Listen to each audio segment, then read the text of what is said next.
నమస్కారం. ఉత్తిష్ట క్రియేషన్స్కి స్వాగతం. నా సబ్స్క్రైబర్స్ అందరికీ కూడా సుస్వాగతం.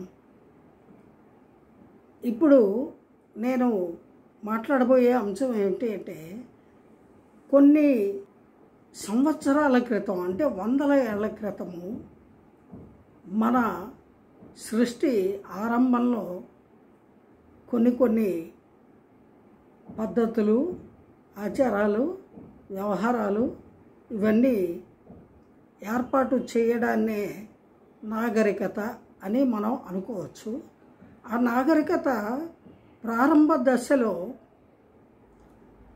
ఎంత చిత్ర విచిత్రంగా ఉండేది ఆనాటి కాలంలో అనే దాని గురించి మాట్లాడుకుంటాము. అయితే మరీ వెనక్కి వెళ్ళకుండా కొన్ని 100 ఏళ్ల క్రితము పరిస్థితుల దగ్గర నుంచి మాట్లాడుకుందాం. అప్పట్లో స్త్రీలు, పురుషులు ఏ విధంగా జీవన విధానాన్ని కొనసాగించేవారు, ద హిస్టరీ ఆఫ్ వరల్డ్ అని కొలంబియా వాళ్ళు ఒక సిరీస్ ఆఫ్ మూవీస్ కొన్ని తీశారు, పార్ట్ 1, పార్ట్ 2 అని. ఆ సినిమాలు నా చిన్నతనంలో, అంటే నాకు 12 నుంచి 15 సంవత్సరాల వయసు లోపల ఫిలిం ఫెస్టివల్లో నేను ఆ సినిమాలని చూడడం జరిగింది ఆ రోజుల్లో. అలాగే కొన్ని బెంగాలీ చిత్రాలు, మూగ సినిమాలు, అంటే సైలెంట్ మూవీస్, వాటిలో చాలా అద్భుతమైనటువంటి అంశాలు నేను తెలుసుకోవడం జరిగింది. అందులో నుంచి కొన్ని మీకు కొన్ని ఎపిసోడ్లుగా చెప్పాలి అనే తీర్మానించుకుంది. ఆ తర్వాత ఈ కార్యక్రమాన్ని మొదలుపెట్టాను. అప్పట్లో స్త్రీలు, పురుషులు ఎలా ఉండేవారంటే,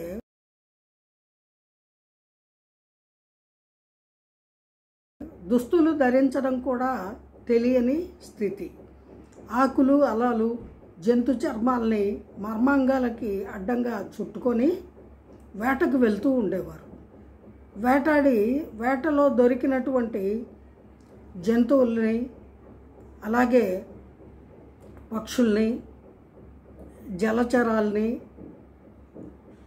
అలాగే అడవుల్లో దొరికేటువంటి కందమూలాల్ని తెచ్చుకొని పచ్చిగా తింటూ ఉండేవారు.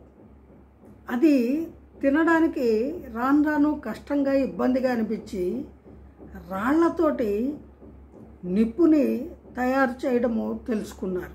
2 రాళ్ళు ఇలా కొడితే ఆ ఫ్రిక్షన్కి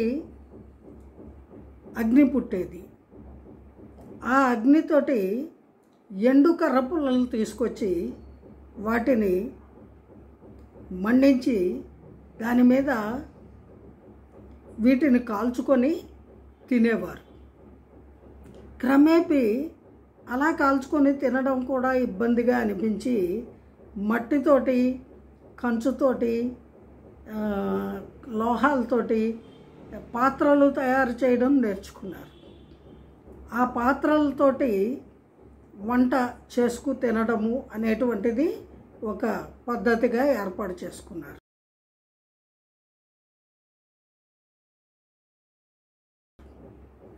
క్రమేపీ స్త్రీలు ప్రకృతి రీత్యా గర్భిణీలు అవుతారు.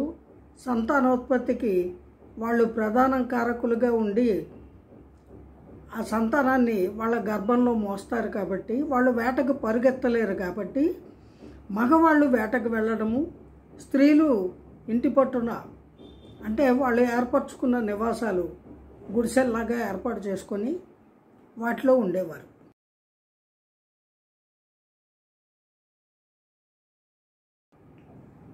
జంతువుల నుంచి తమను తాము రక్షించుకోవడానికి ఈటెలు, బరిసెలు, కత్తెలు, ఇటువంటి ఆయుధాలని తయారు చేసుకొని వాటిని వేటకి వినియోగించేవారు. వాళ్ళని జంతువుల నుంచి రక్షించుకోవడానికి వినియోగించుకునేవారు. అలాగే ఆ కర్రలతోటే ఇళ్ళు నిర్మించుకొని ఆవాసాలు, అందులో నివసించేవారు. ఈ విధంగా స్త్రీలు ఇంటి పట్టున ఉండడము, పురుషులు సంపాదన కోసము, ఆహార సంపాదన కోసము బయటకి తిరగడము అనేటువంటి పద్ధతి అప్పుడు ఆ రకంగా మొదలైంది. ఆ తర్వాత ఏం జరిగింది అనేది నెక్స్ట్ ఎపిసోడ్లో మాట్లాడుకుందాం. జై గురుదేవ.